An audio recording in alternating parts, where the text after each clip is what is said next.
Hi folks, it's Alan here. I'm back in my electronics cave working on this thing still, which is my BNC EMI remover and jitter cleaner. So effectively what I've got here is actually the BNC input coming from, in this case, a Mood audio streaming setup, is now currently going through a very series of optical isolators, and there's lots of power supply isolation here, etc. So that the actual incoming source is completely electrically isolated from the output. But one of the problems with this thing is that actually I need to reclock the output as well, because optical isolators inherently introduce a small amount of jitter, and actually any jitter, as we know in an audio signal, is generally speaking not a good idea unless your circuit has been very specifically designed to cope with it. So what I've done here is I've built this, which is actually a two-stage jitter remover. And the first one, I was originally using phase lock loops, but frankly I wasn't quite happy with them, so I've actually switched to using an SP diff receiver, which is pretty good in terms of jitter, but it still does have some.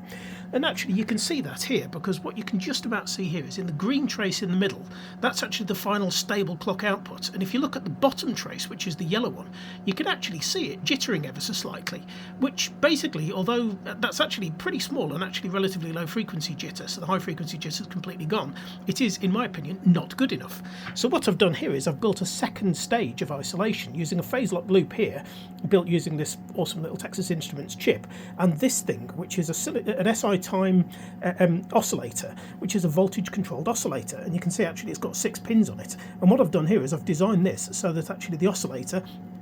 will latch on to the output frequency from the first stage of the circuitry here, but it will do so in such a way that actually the final output jitter is tiny. I mean, this entire oscillator only has a range of 600 ppm, which is not very large to start with, and what I've done here is, as part of the filter loop feedback for my phase lock loop, the circuit symbol here that actually increases and decreases the frequency of this oscillator in order to get it to lock onto the input frequency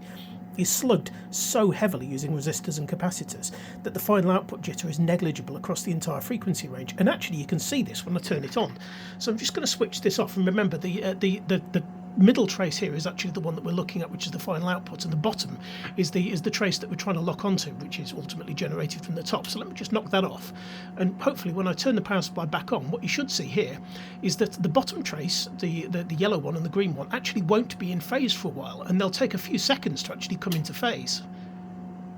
There you go, and then finally it locks on, and that is actually how slow my control loop is. I've intentionally built it to be ridiculously slow. The idea behind that being that actually with such a slow control loop, the final output jitter is going to be almost zero. So fingers crossed, this is looking like it's going to be really, really good, and I'm looking forward to final measurements.